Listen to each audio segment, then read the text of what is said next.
So, good morning, everyone. Today we have a special guest with us. Her name is Erin, and she is a future psychologist, right?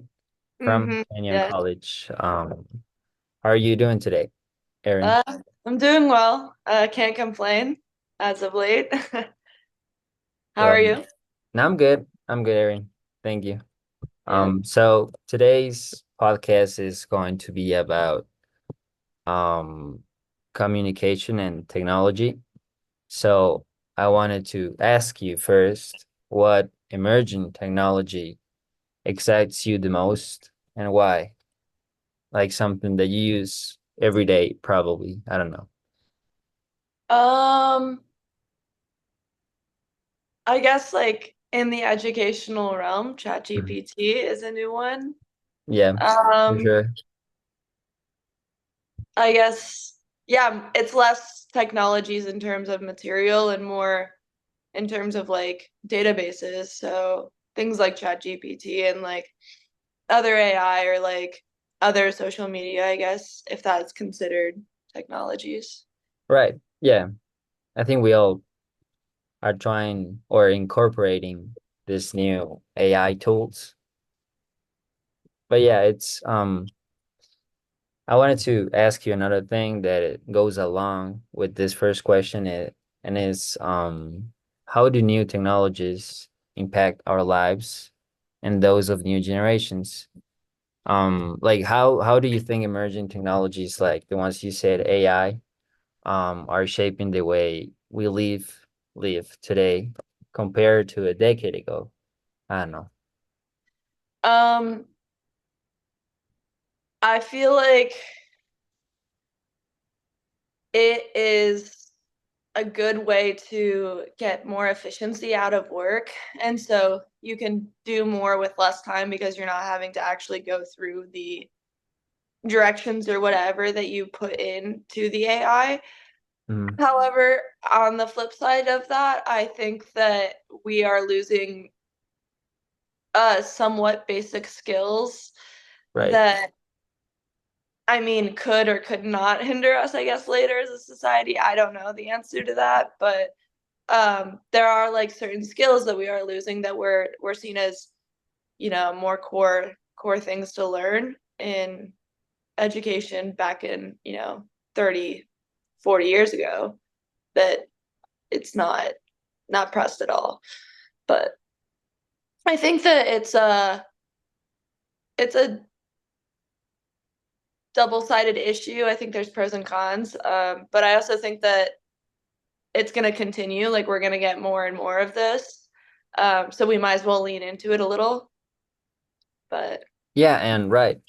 Um, as you said, is like a double edge thing. mm, yeah. And I was gonna ask you this, is that do you believe these technological advancements are simplifying our lives, or are they adding more complexity to it?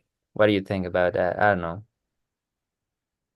Um, I think in the beginning what it is, Mm, basic tasks are easier, but if you keep trying to simplify something, I feel like you get past simple and you just keep, pushing it and pushing it and pushing it, then it gets complicated again, and you're back at square one.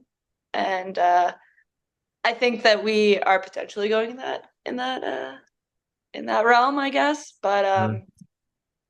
I don't know. I also think it's you pick and choose as a person if you want to engage in all the amount of technology that we're being pushed on. And I guess there's a variety of experiences you could have with that. Right. Yeah. I do think it simplifies a lot of things, but it also I don't know. It's really a difficult topic to talk about. I have a younger sibling, which and I'm talking now about a different topic aside from education, and it's like social interaction, right? So Mhm. I have this little sibling, and it's concerning that probably not him because he goes outside, he plays in the real world, and he also uses technology. And I wanted to ask you that what are the long-term consequences of children growing up in an area dominated by screens and digital interactions? Um, I think it's quite unfortunate to be honest. Uh, I think that um kids these days who do grow up in situations like that where they are like just given a screen every time they want attention have more of a difficult time with person to person interaction and just like social anxiety in general. uh, I think it's seen and it's proven. Um, and I think like being in general, I feel like being able to be self like efficient in terms of attention and like just entertaining yourself without like a screen or some constant like stimulation is a lost, I guess, trait or character behavior that we're taught. Um, but again, it's another thing of like you if you choose, you can change that. Like you can put your phone down, you can like make steps to make that better if that's what you choose. Which I mean, I don't know. right. Yeah, it's really complicated. Like balance, I think, is the key for this. You can't avoid technology totally. So I think balance should be key. What else? So how do we think it's influenced by these social structures? I mean, talking about family, how do you think technology has shifted traditional family dynamics? I don't know. Um, I think I imagine that being on your phone and being on screens, I mean this is I'm just making this up, but I imagine that that would have potentially some like effect on the amount of bonding or like quality time that you Mm, spend with like the people around you and your family.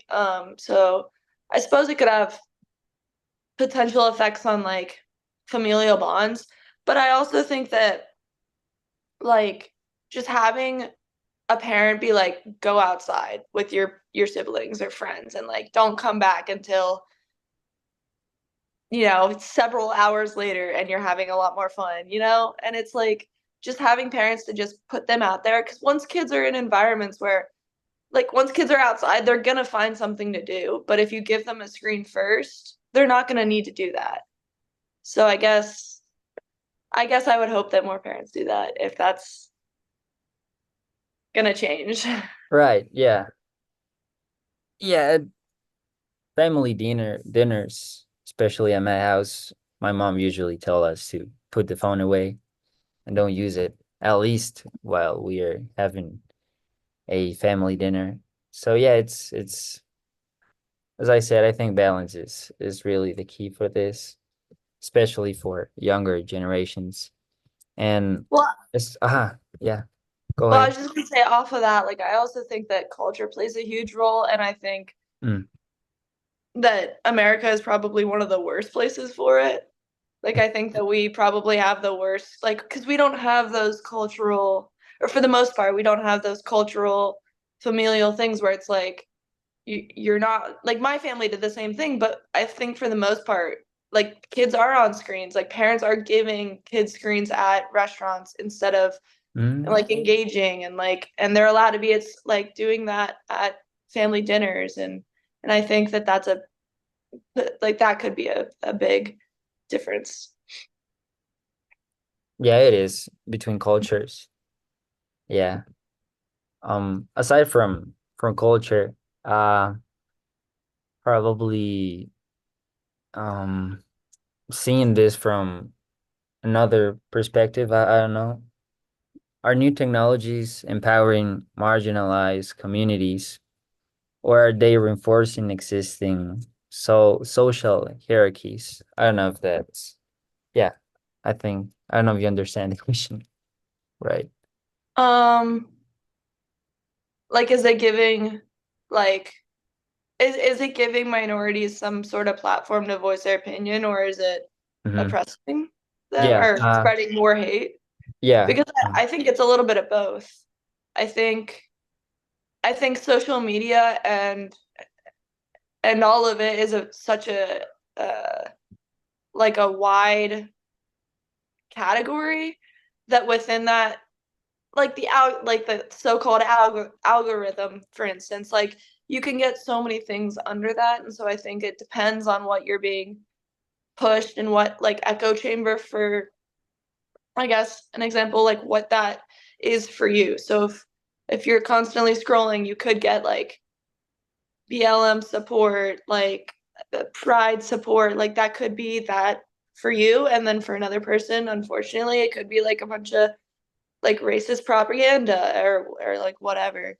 But I think that that material though is very um accessible on the internet, and that I guess is a slightly concerning thing. But also on the flip side, in America we have freedom of speech, so you can't really hinder that. Right. I mean, Right. So, do you think humanity will ever reach a point where technology becomes, let's say, too powerful or invasive?